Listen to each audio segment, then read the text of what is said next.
Então, história da farmacologia. Primeira coisa que nós temos que ter em mente é que a farmacologia, turma, é uma ciência que visa estudar a cura, o tratamento de doenças. E aí, se nós formos pegar o contexto histórico, né, do uso de produtos para se tratar a doença, isso vem desde os primórdios das civilizações, tá? O que acontece?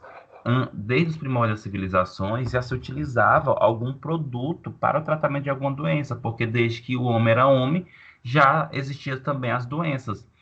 Mas, apesar de, desde os primórdios das civilizações, é, ser utilizado produtos para tratar a doença, a farmacologia ela é considerada uma ciência jovem. Por quê? Porque o reconhecimento da farmacologia ela só veio a partir do final do século XIX. Ou seja, é uma ciência que sempre existiu, mas o reconhecimento de dizer a farmacologia é isso, serve para isso, estuda isso, só aconteceu aí no final do século XIX. E é considerada assim uma ciência jovem. Por quê? Porque nós estamos aí no século XXI, né? Então não tem muito tempo de reconhecimento. Mas entenda, não é o fato do reconhecimento que a ciência, né, não existia antes.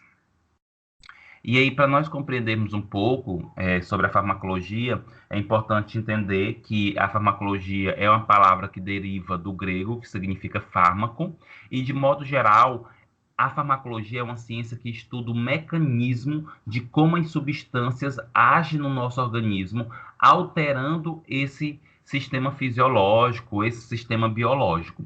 Contudo, é importante compreender que substâncias que alteram o nosso sistema biológico ou fisiológico, elas podem ter duas vertentes. Elas podem ser substâncias benéficas, como elas também podem ser substâncias maléficas.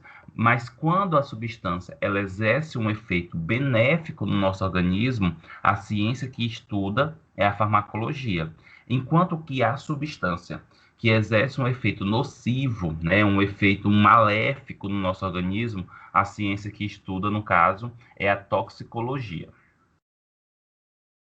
E aí, nesse contexto, nessa evolução, é muito importante nós compreendermos o quê? Que apesar da farmacologia ser uma ciência considerada jovem, é, desde os primórdios já se utilizava, né, substâncias para tratar doença. Mas que substâncias era essa? Que produtos que usava para tratar doença? Visto que, de modo geral, não existia experimentos, não existia química, não existia laboratórios, né? Então, de modo geral, como é que acontecia o uso dessas substâncias? E que substâncias era essa? Turma, desde os primórdios e até hoje, dentre as principais substâncias utilizadas aí para tratamento de doenças, são substâncias ou produtos oriundos da natureza, né? Ou seja, produtos naturais. Então, olha só, existem registros tão antigos, turma, datados de antes da vinda de Cristo, que mostra que esse povo já utilizava plantas, já utilizava animais, utilizava minerais para tratar doenças, tá? Então, esse povo ele já tinha conhecimento sobre esses produtos, tá? E interessante, eles tinham conhecimento não somente de produtos para tratamento de doença, mas também como efeitos tóxicos. E aí, um questionamento que eu vou e comento e faço a vocês é: como é que eles sabiam que determinada planta tinha algum efeito terapêutico? Como é que ele sabia que determinado animal poderia ter algum efeito terapêutico? E aí nós temos duas vertentes em relação a isso. É a primeira, só um momento, turma.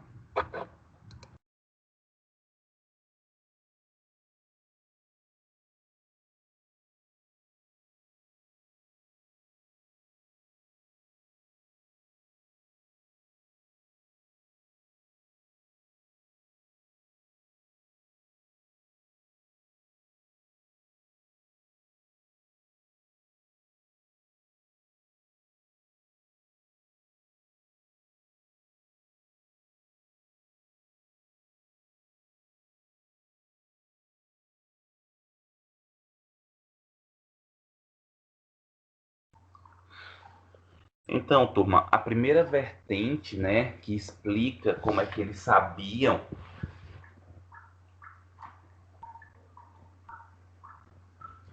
como eles sabiam que determinada substância poderia ser utilizada para tratamento de doença, era literalmente eles experimentando. Como assim? Existiam as cobaias, né? Então, naquelas tribos, tinha as cobaias, e essas cobaias seriam responsáveis por fazer a experimentação, né? Essas cobaias seriam os responsáveis por usar esses produtos naturais, de modo geral. E algo muito importante e interessante nesse contexto mas quem eram essas cobaias? Quem seriam essas cobaias, né? As cobaias, turma, geralmente eram pessoas da tribo que tinham, como eu posso dizer, eram pessoas fracas. Por quê? Porque um cobaia, né, na tribo, ele poderia experimentar, por exemplo, o uso de uma substância, de uma planta que era tóxica. E por ser tóxico, ele poderia morrer. Só que o que acontece? Não poderia ser qualquer pessoa da tribo a experimentar esses produtos. Porque se fosse uma pessoa que sabia caçar, que corria bem e experimentasse uma planta dessa, ele poderia morrer e poderia fazer um desfalque para aquela tribo. Então, os cobaias geralmente eram pessoas mais velhas, pessoas doentes, pessoas com deficiência, tá? Ou seja, pessoas que, entre aspas, se morresse, não iria fazer falta para a tribo. E a segunda vertente, que explica como é que eles sabiam se a substância poderia ter um efeito benéfico ou maléfico, está associado, por exemplo, à observação dos animais, né? Eles observavam se os animais eles comiam frutas, observavam se os animais comiam determinada planta. Por quê? Subentende que se os animais comessem, significaria também que o homem poderia comer, tá? Então, turma, o conhecimento sobre o uso de produtos naturais, ele se baseou muito por algo muito empírico, né? Começando por essas observações em si, tá? E aí, nós evoluindo, né, nesse contexto, nós tendo esse aspecto aí bastante importante nessa evolução, é interessante nós compreendermos que é, há muito tempo, né, subentendia que quando uma pessoa adoecia, ela adoecia porque ela tinha algum pecado, ela estava sendo punido, né? Por quê? Porque acreditava muito nos deuses, né? E aí, quando a pessoa adoecia, acreditava que era uma punição desses deuses. E aí, o tratamento dessas pessoas não era só com base em plantas, não era só com base em produtos naturais, mas na verdade era um ritual, né? Era um ritual que envolvia a magia, envolvia a religião, envolvia o uso de produtos naturais, tá? Por quê? Porque era necessário, né, pedir perdão, entender o porquê que os deuses estavam punindo aquelas pessoas. Lembrando, turma, que isso é uma explicação histórica, tá? Hoje nós temos conhecimento, de modo geral, que nós sabemos que essa relação de doença e pecado é algo muito mais associado à cultura, né, do que literalmente algo científico. E, inclusive, turma, a gente fala assim, ah, mas que besteira, a gente pode pensar, ah, mas que besteira relacionar aí a doença com o pecado. Mas é muito comum a gente ver, por exemplo, principalmente quem tem avô, avó, né, é, pessoas aí em torno de seus 60 anos, 70 anos, que tem uma cultura ainda enraizada muito na religião, falarem, né, ah, você adoeceu, por que você adoeceu? Porque você não lê a Bíblia, porque você não vai na igreja, porque você não faz uma oração. Inclusive, isso tem até meme, né? Dizendo, ah, minha avó fala que eu estou doente porque eu não leio a Bíblia. Isso está muito associado a uma característica cultural. E até hoje, olha só, eu estou falando de algo bem nos primórdios, mas até hoje nós temos esses legados, tá? E aí, turma, dando continuidade nesse contexto, é importante compreender uma coisa. É, os três principais produtos naturais que eram utilizados nessa época aí para o tratamento de doença eram os produtos de origem vegetal, né? Ou seja, ou de origem das plantas medicinais ou das ervas medicinais, os produtos também de origem dos animais, tá? E produtos de origem mineral.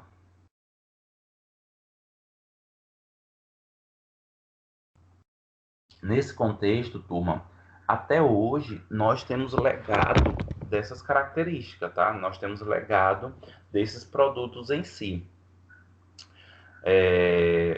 Acredito eu que todo mundo aqui já deve ter utilizado algum chá, algum lambedor, alguma garrafada, né?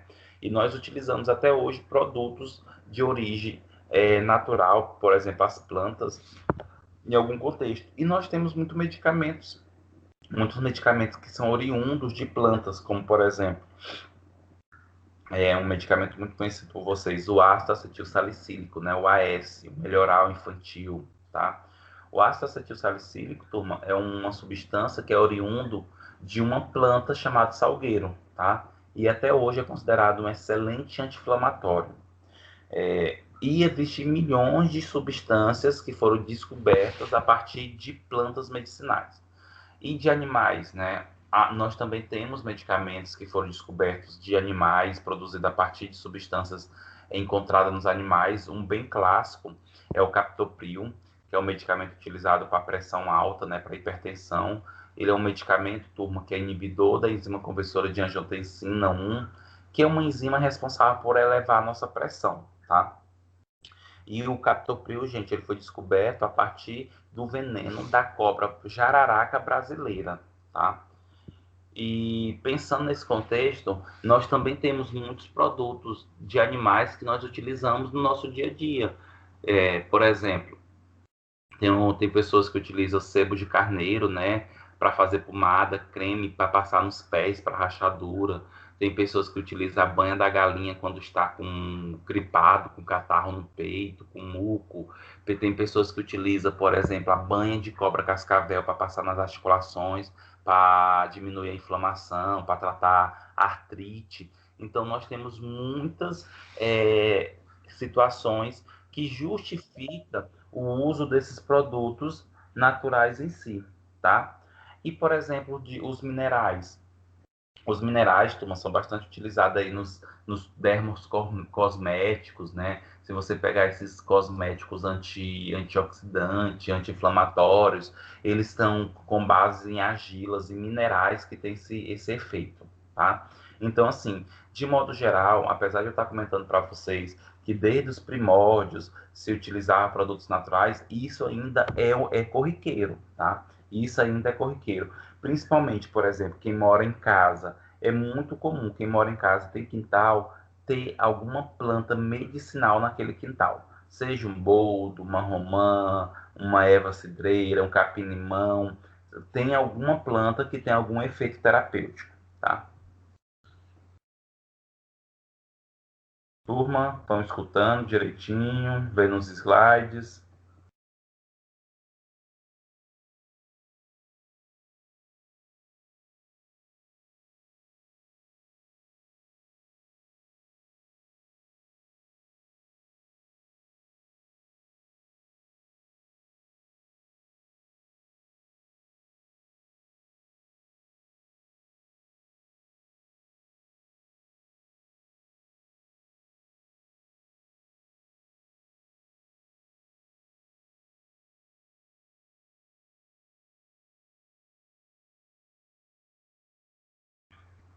E aí, turma, nesse contexto, né, nessa situação aí, dando continuidade a esse aspecto da história da farmacologia, é muito importante nós compreendermos que, apesar de eu ter falado que a farmacologia ela é considerada uma ciência jovem, é importante nós compreendermos o quê?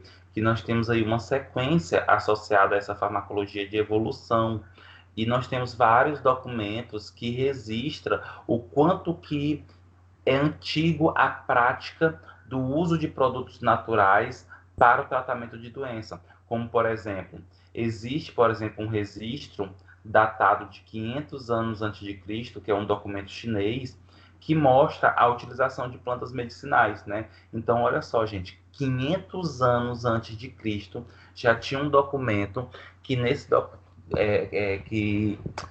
documento eles relatavam alguns produtos naturais, né, algumas plantas com efeitos terapêuticos.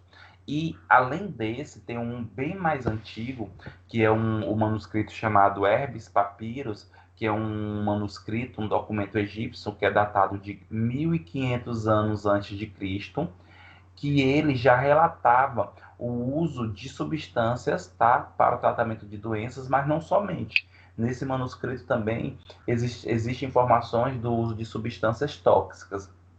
Só para vocês terem ideia, esse manuscrito, gente, ele tem em torno aí de 700 drogas, substâncias, né, produtos, e desses produtos, dessas drogas, elas tinham aplicações em 811 prescrições, tá? Ou seja, 811 indicações. Inclusive, tem produtos presentes nesse manuscrito que tem até hoje, tá? E olha só, gente, eu estou falando de um documento egípcio datado de 1500 anos antes de Cristo e até hoje tem relatos desses produtos que nós utilizamos, como por exemplo o ginseng, que é o Panax ginseng, que eu não sei se vocês já ouviram falar, tá? O ginseng, gente, é uma planta, é uma raiz que acaba sendo utilizado, né, que tem alguns efeitos terapêuticos bacanas no nosso organismo, como por exemplo, ele diminui a fadiga, tá? Ele diminui a ele melhora a concentração, é tanto que ele é bastante utilizado por estudantes em períodos de prova, tá? Porque ele diminui essa fadiga, ele te dá uma disposição, ele melhora a concentração.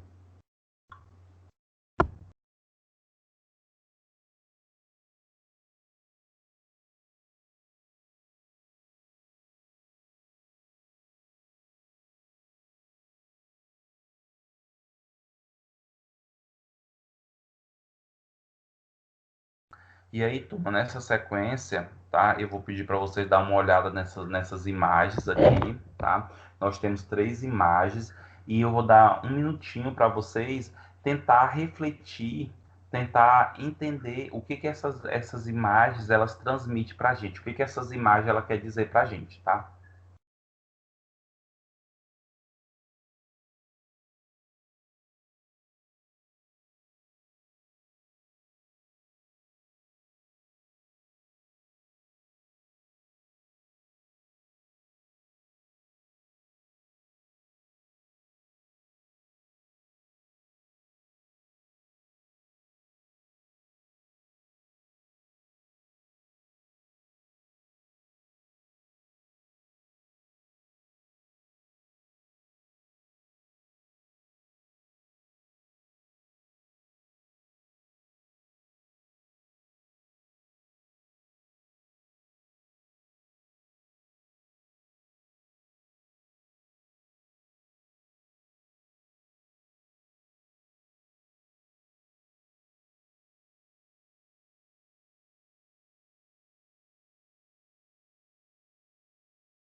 Então, turma, o que que essas imagens elas podem trazer para a gente, né? Pensando nesse contexto histórico, né? É importante nós entendermos que a farmacologia ela acontecia ao mesmo tempo em vários lugares do mundo, né? tinha características de produtos na China, né, chinês, egípcio, grego, romanos. Então, de modo geral, o que eu quero que vocês entendam é que muitas práticas foram realizadas com o intuito de tentar encontrar soluções para os problemas associados às doenças. E aí, por exemplo, essa imagem. A primeira imagem que nós temos aí no lado esquerdo, que nós temos como se fosse alguns servos e uma pessoa que está ingerindo um líquido e o servo está coletando esse líquido pela urina, pela região da genitália, ou está fazendo circuncisão, tá? É importante nós compreendermos em relação a essa imagem aqui, o que acontece, turma? Por muito tempo foi realizado várias práticas terapêuticas bizarras, né? E aí, quando eu falo dessas práticas terapêuticas bizarras, é o quê? É o uso de produtos que não têm fundamento científico para o tratamento de doenças, que inclusive, turma, por incrível que pareça, na atualidade, nós temos ainda algumas práticas altamente bizarras, principalmente em cidades do interior ou principalmente em regiões que têm pouco acesso à saúde, que a população acaba fazendo essas práticas bizarras comuns, tá? Vou dar um exemplo bem para vocês. Gente, tem pessoas que todo dia de manhã bebe a sua urina, né? Porque diz que é bom para prevenir a gripe, é bom, é como se fosse uma prevenção contra gripe, contra resfriado. Turma, a urina é um líquido, né, de excreção do nosso organismo altamente contaminado por bactéria. É um líquido que tem muita toxina, tá? Então, é inadequado, tá? É inadequado, literalmente, a pessoa fazer o uso, por exemplo, da urina. Mas isso é o que nós chamamos de práticas terapêuticas bizarras. Mas apesar de tudo isso, né, que eu estou comentando aqui para vocês, dessas práticas bizarras, tudo isso foi muito importante, porque foi a partir dessas situações que nós tivemos uma evolução, nós tivemos um crescimento no conhecimento do uso de produtos naturais, tá? E da farmacologia em si. Outro exemplo, né, dessas práticas bizarras que eu posso comentar para vocês, nós temos, por exemplo, o uso do chá da bosta de cachorro para catapora, o uso pegar uma barata e secar ela, torrar ela e fazer o chá dela para asma, tá? Passar a primeira menstruação de uma mulher virgem no rosto para acne, para o tratamento de acne. Ou seja, tem muitas práticas bizarras que não têm fundamentos para isso, tá bom? E aí, ainda pensando nessas imagens, do lado direito, né, que tem a imagem sozinha, nós observamos aí como se fosse um curandeiro, né, como se fosse aí um mágico, um mago, né? Isso daí está associado à característica do que? Para mostrar para vocês, turma, que de modo geral, naquela época, o tratamento das doenças estava associado também a uma característica de religião e ritual. Observa nessa imagem do lado direito que, de modo geral, é como nós tivéssemos o quê? Um curandeiro, né, que está com uma taça, né, um cálice que representa aí a cura.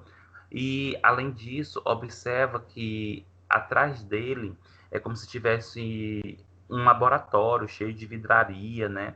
E além disso, observa que tem tipo uma serviçal para ele, que acompanha ele com a bandeja. Essa bandeja tem algumas coisas que possivelmente é frutas, farinhas, né? Que era utilizado para rituais e essa serviçal também está segurando um animal, como se fosse um cordeiro, né? Um mateiro. Por quê? Porque lembra, turma, que eu comentei anteriormente, lá nos primórdios, tinha uma crendice muito forte de que quando a pessoa adoecia é porque ela estava sendo punida ou tinha alguma relação com o pecado e isso estava associado aos deuses, né? E uma maneira de tratar essas pessoas era através do uso de produtos naturais, mas também dos rituais, magia, religião, oferenda, tá? E engraçado, turma, a gente fala isso, eu comento aqui para vocês em relação a esse aspecto dos primórdios, mas de modo geral isso é antigo, mas até hoje existe isso, tá? Até hoje tem esse sacrifício, tem essas oferendas, depende da religião, depende do contexto. E a imagem de baixo, né? Essa imagem do lado esquerdo, na parte inferior, já mostra o quê? Já mostra uma produção desses medicamentos, né, desses remédios em si. E aí é possível nós observar alguns aspectos importantes nessa imagem, tais como, observe que nós temos dois tachos, né, aí tem dois tachos, e um tacho, gente, ele tá com a coloração meio aqui de roxo, e o outro tem uma coloração branca. Isso daqui, turma, essa imagem, ela representa duas coisas importantes. É, representa os líquidos, os veículos que eram utilizados nessa época para a produção de medicamento, como, por exemplo, o vinho e o leite, tá? O vinho e o leite, que era bastante utilizado. E até hoje, nós temos, por exemplo, aí, é, nós temos, por exemplo, turma, medicamentos à base de vinho ou pessoas que fazem produtos naturais, colocando, por exemplo, na cachaça, na 51, no álcool, né? Por quê? Gente, o álcool, ele tem característica extratora de substância. O que seria isso? Coloca ali a substância no álcool, né, a folha, o fruto, e aí o álcool ele tem a capacidade de extrair, de puxar as substâncias presentes nesses elementos aí para o líquido. E aí essas substâncias acabam tendo efeitos terapêuticos no nosso organismo. Por isso, turma, que vocês vê muito aí, principalmente no interiores ou nas periferias, muita garrafada, né? As pessoas colocando a planta dentro do álcool da 51, tá? Do vinho. Tem fundamento? Tem fundamento, tá? Porque o álcool ele consegue extrair as substâncias. E o leite também, o leite é algo muito, como posso dizer para vocês, o leite é muito antigo, o leite é usado na prática da produção de medicamento para misturar substância bem antigamente, tá? Só que tem que tomar muito cuidado, tá, turma? Hoje a gente sabe que o leite ele interage com muito medicamento, como por exemplo antibiótico. Não é tão adequado a pessoa usar um antibiótico com leite, tá? Porque pode diminuir o efeito do antibiótico, principalmente as tetraciclina, como a tetraciclina, doxiciclina. E aí, turma, ainda pensando nessa imagem, observa atrás, né, desses tachos, nós temos aí, por exemplo, um indivíduo preto. Esse preto, ele carrega, né, esse indivíduo preto, ele carrega, turma, um tacho, né, um saco, e tá ali, pode observar que tá verde, né, é verdinho. Isso representa aí as ervas, né, que eram coletadas, eram trazidas para o local para fazer esses produtos naturais, para fazer esses medicamentos, tá? E logo acima nós temos aí como se fosse dois conhecedores da produção de medicamento. Nós temos um que delega as informações, né, o que tem que ser feito, e nós temos outro que já vai anotando tudo, que vai lendo a prescrição, vai vendo a receita, tá? Então, só para vocês terem ideia, essas imagens, elas vai trazer a evolução, como é que acontecia antes, tá?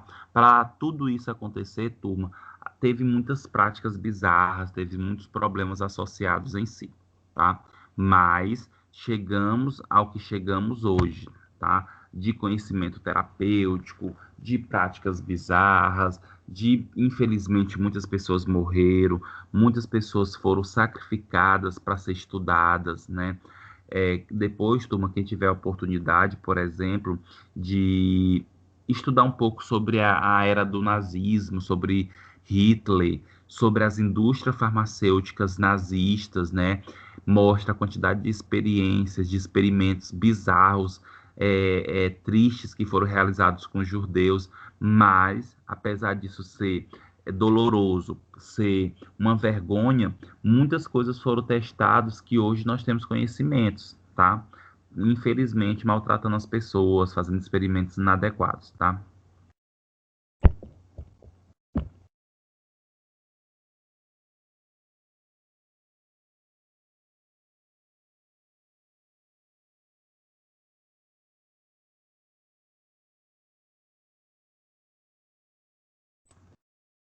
E aí, turma, nesse sentido, né, que eu comentei para vocês, nós tivemos muitas estratégias terapêuticas bizarras, né? E aí, quando a gente fala nessas estratégias terapêuticas bizarras, eu estou associando ao uso de elementos como verme, esterco, urina e outros que era utilizado para tratar a doença, né? Pessoas que passavam bosta de animal em ferida para tratar a doença, pessoas que bebem urina, bebiam urina. Então, essas práticas bizarras, apesar dessas características bizarras, é muito importante nós compreendermos que isso fez a evolução.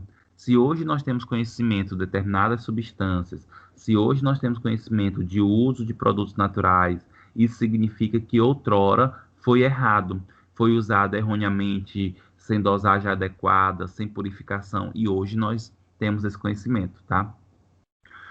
Turma, a humanidade ela só evolui com os erros, tá? Isso que eu quero que vocês entendam. Um exemplo bem clássico é em relação ao coronavírus, tá? O mundo não estava preparado por um vírus tão devastador, tá? Vocês podem ter certeza que principalmente os países desenvolvidos, os países que têm gestores adequados, importantes, eles vão criar medidas de proteção contra outras doenças que podem vir surgir e que irão surgir, tá? Porque eles entenderam o recado, né? Os erros da onde partiu, de como aconteceu. Então vai ser totalmente diferente, tá? Em outras pandemias. Lembrando que eu estou falando disso quando eu trato de governantes qualificados, quando eu trato de comprometidos, né? Governantes comprometidos, tá? Turma, e como é que nós chegamos hoje ao que nós temos conhecimento, né? Sobre farmacologia, sobre medicamentos, sobre substâncias, sobre efeitos, através da evolução da química, da fisiologia, dos experimentos, né? Então, por exemplo, no final do século XVII, começou-se a observar e fazer experimentos. Então, por exemplo, o boldo ele serve para digestão, perfeito. Mas por que que o boldo serve para digestão? O que substância tem ali? Como é que age? Então, todas essas perguntas, elas começaram a ser feitas aí no final do século XVII, mas também por quê? Porque começou a evoluir os estudos da fisiologia, né, do corpo humano, começou a fazer as práticas clínicas de testar, verificar se realmente era eficaz ou não, tá? E aí, no final do século XVIII, para o início do século XX, nós tivemos uma evolução, turma, muito boa. Nós tivemos uma evolução muito adequada na química, né? Quando eu falo isso, está associada à questão do desenvolvimento de métodos, de técnicas, de equipamentos, de solventes, tá? E, consequentemente, o desenvolvimento também da fisiologia, mostrando aí as ações das substâncias sobre tecidos, sobre órgãos, até chegar ao que nós temos conhecimento hoje, tá? É tanto, turma, que as pessoas, né, têm muita preocupação em relação às vacinas e tudo, realmente, do Covid-19. E realmente, turma, foi uma produção, uma descoberta, um desenvolvimento muito rápido. Mas a gente também não pode subestimar. Nós temos muitos métodos, muitas técnicas desenvolvidas, os estudos foram acelerados, tá? Então, assim, se o laboratório realmente foi como posso comentar para vocês, se o laboratório ele fez divulgação dos dados, ele foi responsável, não temos por que ter medo, tá? E realmente a gente não tem mais por que esperar anos para desenvolver uma vacina. A gente já tem muito informações que dá para ter o desenvolvimento dessas vacinas rápidas.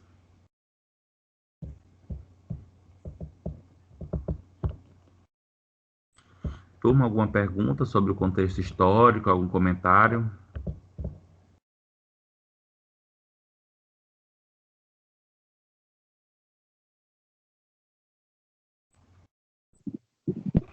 Não, professor, eu tinha até dado uma lida e tudo que o senhor está falando só está recapitulando. Perfeito, tranquilo, Débora, tá? Na verdade, lembrando, né, que foi o que eu comentei na semana passada, quando eu apresentei o plano, tá? É só para vocês seguir o livro, né? A nossa disciplina ela é a AMI, Modelo Institucional, então vocês têm um livro E aí eu estou seguindo aquele material, de modo geral, bem sucinto, né? Porque ele tem mais detalhes, e para vocês compreenderem um pouco mais, tá bom? E aí, turma, agora eu vou falar um pouco dos conceitos técnicos, tá? Eu vou só pegar uma água e retorno.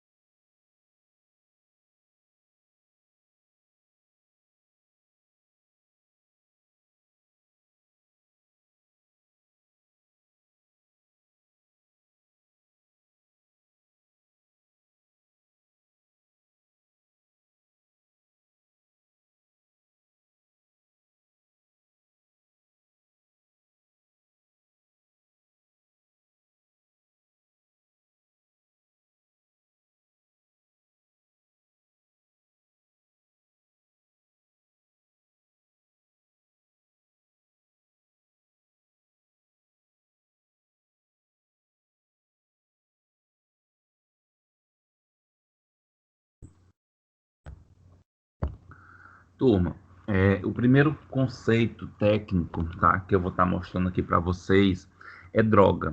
E a droga, gente, droga, o que seria droga? Droga é qualquer substância que altera o nosso sistema fisiológico, seja benéfico ou seja maléfico. Então, por exemplo, quando eu falo droga, o medicamento é uma droga. Por quê? O medicamento ele altera o nosso sistema biológico, só que ele altera de uma maneira o quê? Benéfica. Então ele é estudado pela farmacologia. Enquanto que a substância, né, que altera o nosso sistema fisiológico para um aspecto ruim, nocivo, também é uma droga, porque ele consegue alterar o nosso sistema fisiológico, só que de uma maneira maléfica, de uma maneira nociva. Nesse sentido, quem estuda é a toxicologia, tá? Então, turma, quando se fala, mas medicamento é droga, é droga, porque alterou o sistema fisiológico. Agora, o que é que acontece? O termo droga, ele foi muito usado, né? Ele é muito usado para dizer que é algo ruim, né? Quando a gente fala em droga, a gente não pensa em medicamento. A gente pensa logo em cocaína, maconha, heroína, tá? Porque o termo foi muito pejorativo usado, né, para esse tipo de substância. Mas não, qualquer substância que altera o nosso sistema fisiológico é considerado uma droga, tá? Por exemplo, gente, o sabão em pó, detergente, é uma droga, principalmente para aquelas pessoas que têm alergia a sabão. Por quê? Pegou na substância, vai ter alteração do sistema fisiológico. A pele vai ficar irritada, vai aumentar a irrigação sanguínea, tá? Vai ter coceira. Então, o sabão passa a ser uma droga. Por quê? Porque alterou o sistema fisiológico. Só que de uma maneira o quê, gente? Ruim.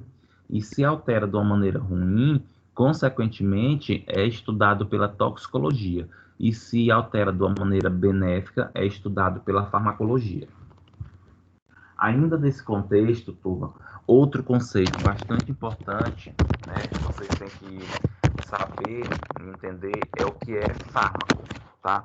Fármaco é uma substância, é a substância que é o princípio ativo do medicamento. Como assim? Fármaco é a substância, turma, que faz o efeito no nosso organismo. Então, por exemplo, quando eu falo assim, Tilenol.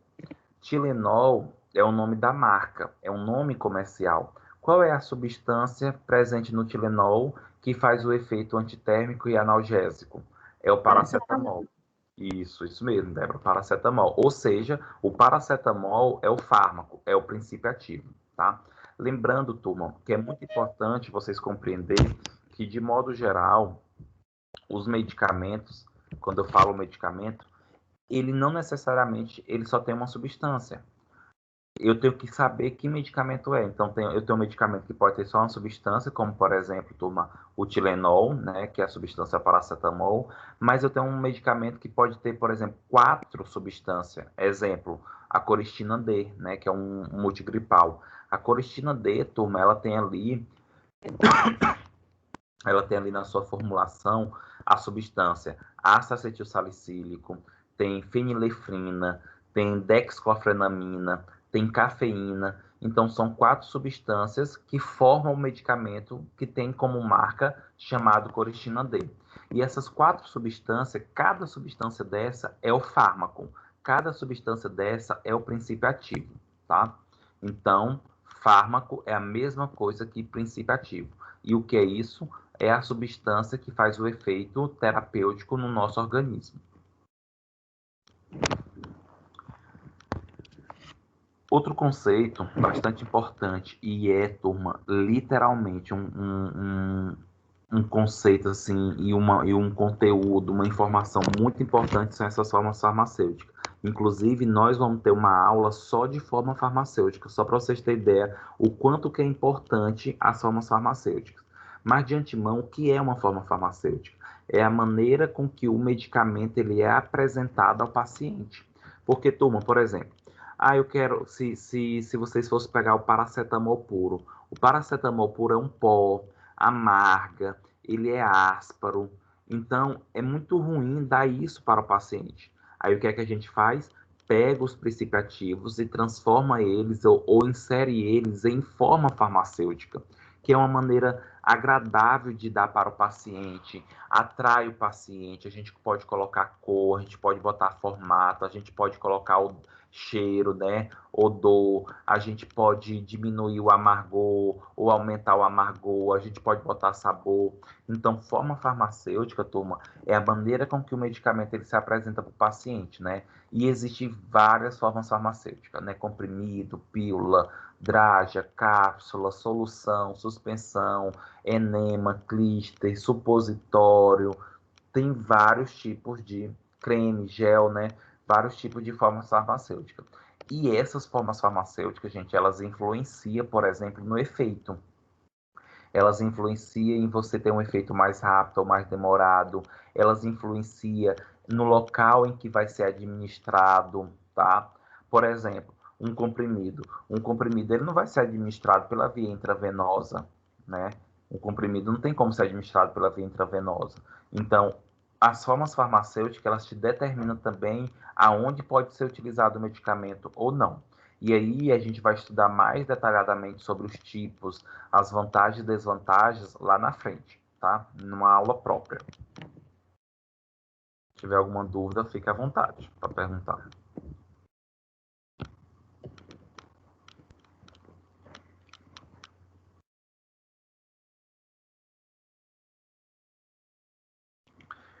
Turma, farmacologia clínica, tá?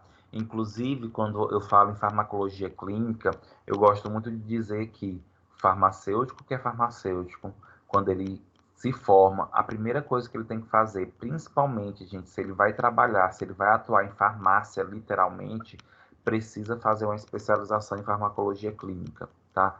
Por quê? Porque a farmacologia clínica, gente, ela é uma ciência, né, dentro da farmacologia que visa estudar se aqueles medicamentos ele tem mesmo eficácia, se ele tem um efeito adequado.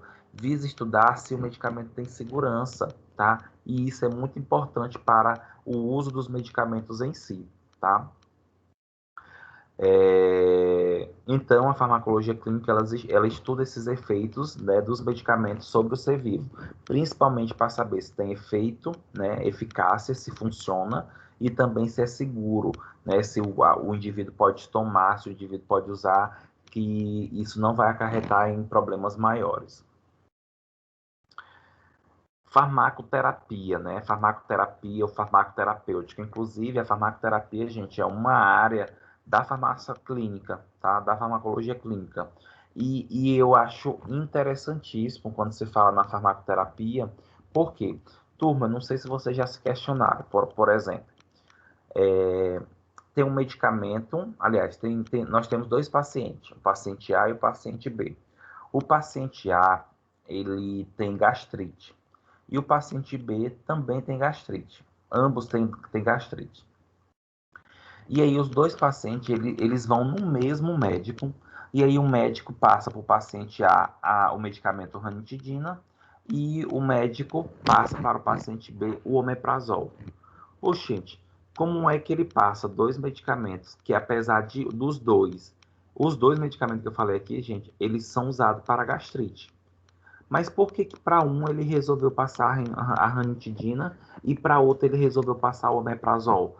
Ambos não estão com a mesma doença? Não pode usar a mesma coisa? Por que ele passou diferente para os pacientes? Turma, porque apesar de ser a mesma doença, tem características diferentes que são características individuais. Eu tenho que entender o paciente, os fatores que envolvem o paciente para eu prescrever os medicamentos, tá? Por exemplo, o paciente A que tomou ranitidina, possivelmente ele tomou ranitidina, por que foi indicada ranitidina? Porque ele diz que toda vez que ele come, ele sente azia, queimação, ou ele sente mais durante a noite. E a ranitidina, ela tem mais eficácia nesse sentido.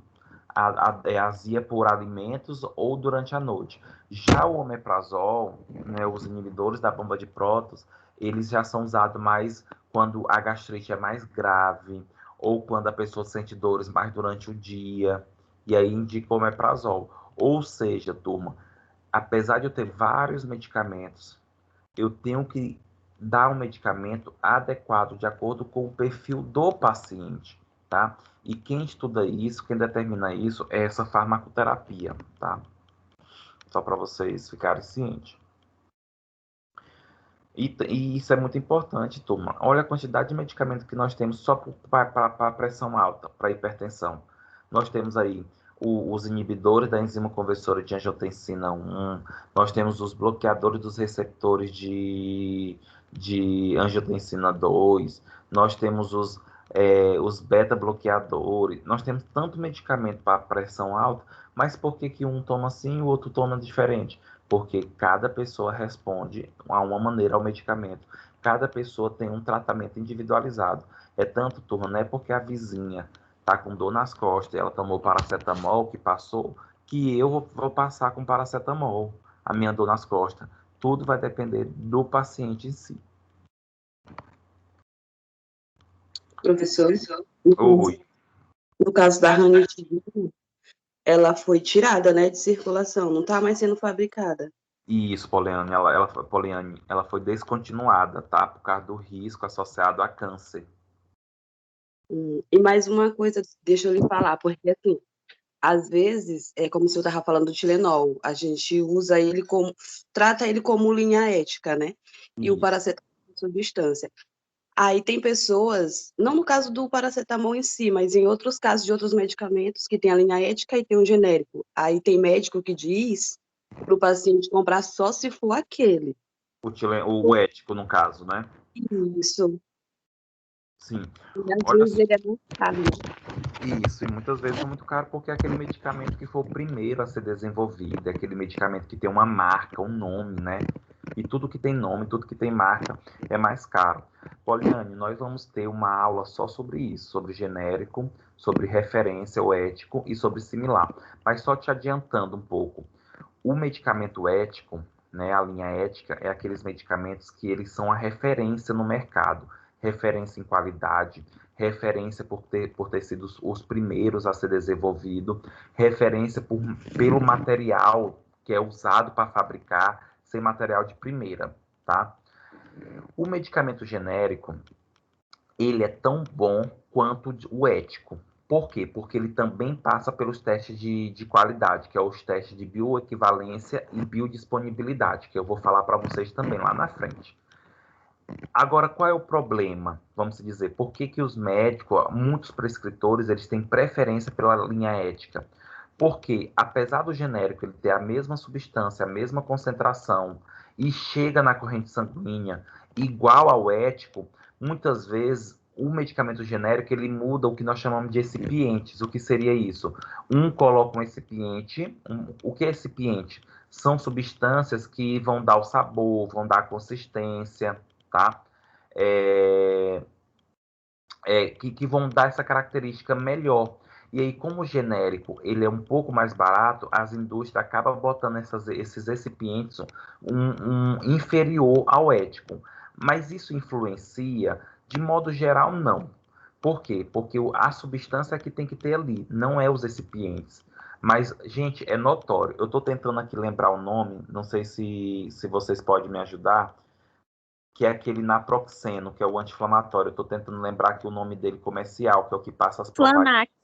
Isso, Flanax, obrigado. O Flanax, ele é o ético, tá? Gente, se vocês pegaram o Flanax, ele, se eu não me engano, ele até é azul. Ele é lindo, ele é brilhoso. Por quê? Porque ele é o ético. Se tu pegar o similar dele, ou o genérico, já é áspero. Já é um pouco como se ele estivesse se desmanchando. Por quê? Porque eles utilizaram recipientes que não tenha tanto qualidade. Mas isso vai influenciar nem tanto. Por quê? Porque o medicamento genérico, ele tem a mesma substância que o ético e ele passa pelos testes de qualidade. O problema disso tudo aí, gente, são similares. Os medicamentos similares que não passaram pelos testes de qualidade, eles sim não são confiáveis, porque eu posso estar tomando um medicamento que é só farinha. Ei, professor, Oi, Débora. eu trabalho numa farmácia, né? Aí às vezes chegam os clientes e falam assim, olha, eu quero que tá escrito. Porque às vezes o paciente ele não sabe quando é genérico, similar ou de referência. Ele já chega assim, ó, eu quero o que tá aí, que é o original. Sendo Uhum. que é o similar. Aí eu falei, senhor, aí eu falo logo, né? Senhor, isso aqui não é o original, isso aqui é um similar. Menina, eles caem logo, eles quase morrem na hora. Ele, nossa, como assim? Tô tomando um similar. Nossa, lá, quase por dentro, eu quase fico rindo. Senhor, é similar. Falo bem calmo. Justamente, sabe por quê, Débora? Infelizmente, no mercado eu não consigo diferenciar quem é similar e quem é ético, porque tudo é nome de marca. Eu só consigo diferenciar o que é genérico. Eu só saberei dizer se aquilo é similar ou se aquilo é ético se eu tiver vivência, se eu tiver conhecimento, né? Por exemplo, quantas vezes eu vendia Tilaflex, as pessoas achando que era Tilenol, porque o nome era Tilaflex, e como era Tilaflex, era o nome de marca. É o nome da marca, mas não é o medicamento ético. O Tilaflex é similar.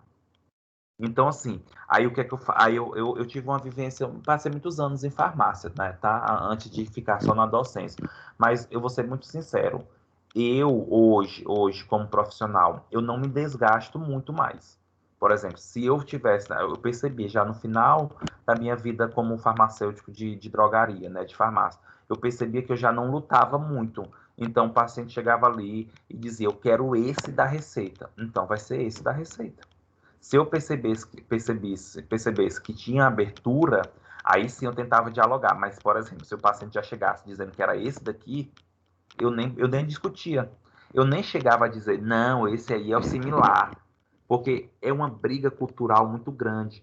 Infelizmente, turma, a população ainda vê os profissionais médicos como detentor do conhecimento. Então, se ele escrever ali no papel que é o Tilaflex e ele dizer ainda na consulta, eu quero esse, você não consegue tirar isso da cabeça do paciente, tá? Mas é muito, muito interessante esses comentários, né? É a vivência da farmácia em si. Mas, turma, o que eu digo para vocês, podem usar o genérico sem medo. O genérico tem qualidade, porque eles passam por testes. Agora, muito cuidado no uso do similar. O similar que não vai ter. E aí eu vou explicar por que a Anvisa nunca lutou, quais são os decretos, eu vou falar tudo isso na nossa aula de biodisponibilidade, tá?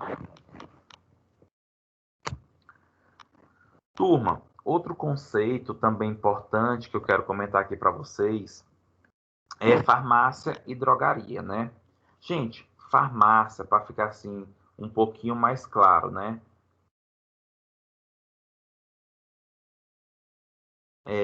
Vamos deixar um pouquinho mais claro. Quando eu falo farmácia e drogaria, ambos são estabelecimento de saúde, tá? Mas farmácia, ela é voltada para manipulação de medicamento ou para unidade hospitalar. Então, toda vez que eu falo, lá no hospital tem um local que dispensa medicamento, que guarda o medicamento, que separa o medicamento, é chamado de farmácia. É tanto que vocês nunca ouviram falar drogaria hospitalar, né? A gente sempre fala farmácia hospitalar. E manipulação é considerado também farmácia, tá? Drogaria, gente, já é o estabelecimento de saúde que vende o medicamento na sua embalagem original, ou seja, vem lá da indústria e ele só vende, e aquele estabelecimento só vende o medicamento, tá? Exemplo, Drogazil, Drogaria Globo, Extra Farma, Pague Menos, tudo isso é drogaria, tá? Agora entenda uma coisa, nome comercial não refere-se ao que é o estabelecimento. Farmácia e drogaria, esse conceito é para registro, tá? Agora, por exemplo, se eu quiser lá no interior montar uma drogaria, só vai vender medicamento, e eu quiser botar Farmavida, farmácia do Ellison, eu posso, porque o nome comercial não quer dizer nada em relação ao estabelecimento, tá? Inclusive, turma, por exemplo, se eu quiser montar uma drogaria no interior ou aqui em São Luís e quiser colocar açougue do Ellison e aquilo dali é uma farmácia, aquilo dali é uma drogaria, eu posso. Fica a meu critério o meu nome comercial, o meu nome fantasia, tá? Agora, no meu registro tem que estar adequado. Inclusive, turma, essa questão de drogaria, farmácia, ela é muito importante para a gente observar algumas coisas. Quando eu trabalhei no interior, em farmácia do interior, era muito comum as pessoas não quererem colocar o nome drogaria. Por quê? Porque, principalmente os idosos, associavam a drogaria à venda de produtos ilícitos, como maconha, cocaína, tá? Incrível que pareça. E realmente, turma, a gente, aquilo que eu comentei para vocês, o termo drogaria, ele acaba nos levando a remeter droga ilícita, né? Mas drogaria, gente, é um estabelecimento que vende droga, e medicamento é uma droga, tá? Então, para quem não tinha conhecimento desses conceitos, tá? Ou quem já tinha, não esqueça, drogaria é diferente de farmácia. Agora entenda também uma coisa. Não é porque um paciente, um cliente, vai lá na Drogazil e ele chega nessa farmácia, tem isso, aí você não vai corrigir ele. Não, senhor, aqui não é farmácia, aqui é drogaria. Gente, a gente não precisa dar essas explicações, tá? A gente não precisamos ser chato, isso daí é ser chato. O que eu quero que vocês entendam aqui é vocês terem o conhecimento dos conceitos técnicos, mas tem certas coisas que a gente não vai ficar corrigindo, que não tem necessidade, tá? Turma, Evanaria. Evanaria é um estabelecimento que dispensa plantas medicinais, né? Ou seja, é um estabelecimento que vende produtos naturais com base em plantas medicinais. Um exemplo de Evanaria aqui em São Luís, nós temos ali o herbário Ático Seabra da UFMA, tá? Que é comandada pela professora Terezinha Rego, tá? Agora entenda uma coisa, turma. Evanaria é um estabelecimento que é registrado, tem farmacêutico que é responsável, as plantas ali são catalogadas, existe um processo de cultivo, de colheita, de armazenamento, tá? Tem todo um padrão. Não é chegar e entregar as plantas para a pessoa, não, igual nós fazemos na nossa casa, né? Ah, tem um boldo aqui no quintal de casa, aí vem um vizinho, me dá umas folhas de boldo. E minha casa não é uma evanaria, não. Eu preciso ter eu tenho que ter um estabelecimento registrado, as plantas têm que ser catalogadas, aquele boldo realmente é boldo, e que tipo de boldo é, quanto é que eu tenho que dispensar, eu tenho que ensinar como é que faz esse chá. Tudo isso a Evanaria é responsável.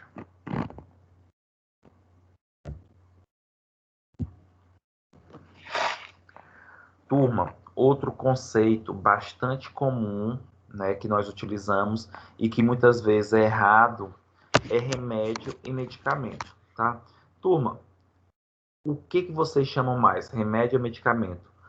Culturalmente, tá? Culturalmente, a gente chama mais de remédio, tá? A gente vai na farmácia, eu quero um remédio. A gente vai em uma farmácia de manipulação, me dá um remédio. Tá doente, eu quero um remédio. A gente fala muito mais remédio do que medicamento, tá? De modo geral, o importante é a compreensão. Se eu vou numa farmácia e eu sei que ali é um medicamento, mas eu falar remédio e a pessoa entender, perfeito. Mas, tecnicamente, remédio é tudo aquilo que te faz bem. Um abraço é um remédio, uma conversa é um remédio, tá? Então, tudo que te faz bem é um remédio. E agora sim, medicamento não. Medicamento, turma, é um produto tecnicamente elaborado, farmacêutico, né, obtido e elaborado, que tem algumas finalidades. E aí o que eu posso afirmar para vocês? Que todo medicamento é remédio. É remédio. Por quê? Porque o medicamento ele vai tratar a doença e a pessoa vai curar, vai melhorar. Então acaba sendo um remédio, porque alivia alguma coisa. Agora, nem todo remédio vai ser um medicamento. Por exemplo, o abraço. O abraço, gente, ele não é um medicamento. Ele não vai curar o câncer, ele não vai curar a depressão, ele vai melhorar, ele vai te dar força, você vai se sentir mais amado, mas curar o câncer por causa de um abraço não tem como, tá? Agora, por exemplo, o chazinho de camomila da vovó. O chazinho da camomila da vovó é um remédio. Por quê? Porque ali tem afeto, ali tem amor, ali tem cuidado, mas também tem substância que vai te relaxar, vai fazer com que você durma. E por ter substância, além de ser um remédio, o chá da camomila também vai ser um medicamento, tá? Então, turma, medicamento, todo medicamento vai ser um remédio, mas nem todo remédio vai ser um medicamento, tá? E aí, pensando na característica do medicamento, turma, uma das coisas que eu observo muito, né, e eu chamo muita atenção é o quê? Geralmente, as pessoas têm em mente que medicamento é para curar a doença, mas não. Medicamento, turma, tem várias finalidades, vai depender do contexto. O medicamento ele pode ser profilático, ou seja, ele pode prevenir contra doenças. O medicamento ele pode ser curativo, né? Ele pode curar de doença. Ele pode ser paliativo, ele pode minimizar os problemas. Ou o medicamento ele também pode ser para fins de diagnóstico, ou seja, vai depender da situação. Vou dar um exemplo para vocês. Vacina. Vacina é um medicamento, turma. E a vacina ela tem que finalidade? Curar a doença? Não. É tanto que pessoas que têm Covid não é para tomar a vacina, porque a vacina ela é preventiva, ela é para prevenir a doença, tá? Outro exemplo bem aqui, claro, turma. Quando a gente tem uma infecção, a gente toma antibiótico. Esse antibiótico vai matar a bactéria e você vai ficar bom. Ou seja, esse medicamento ele tem perfil o quê? Curativo. Agora, olha esse outro exemplo. Uma pessoa vai fazer um implante, vai fazer aí esse implante, né, gente? Fura ali a arcária dentária, a gengiva, corta tudo. A pessoa que vai fazer o implante, ela tem um risco muito grande, gente, de ter infecção na boca, de ter um abscesso. Por quê? Porque a boca é repleta de bactéria. E aí você acaba tendo uma lesão, uma ferida e acaba tendo a infecção. E aí o que é recomendado? O que é que os odontólogos fazem? Eles prescrevem, gente, amoxicilina, tá? E aí essa amoxicilina é usada antes da cirurgia. Por quê? Porque já dá o antibiótico para ir diminuindo as bactérias para evitar a infecção. Essa história que eu contei agora, a finalidade do antibiótico é profilático, para prevenir. Então, tem vários medicamentos que podem ter várias finalidades. Isso vai depender do contexto. Isso vai depender da situação.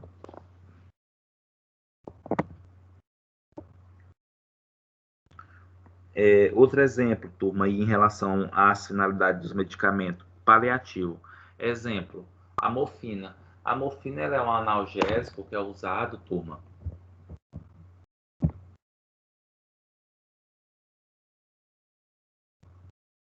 que é usada para dores em pessoas que estão com câncer terminal, por exemplo, tá?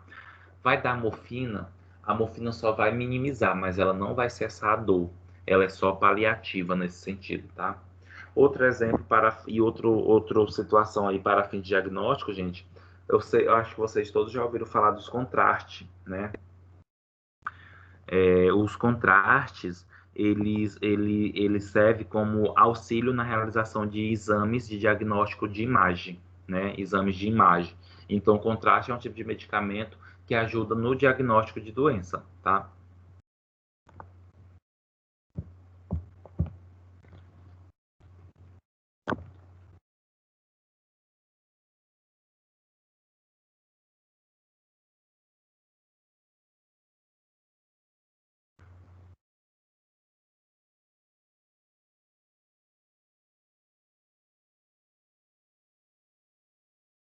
E turma, só um momento.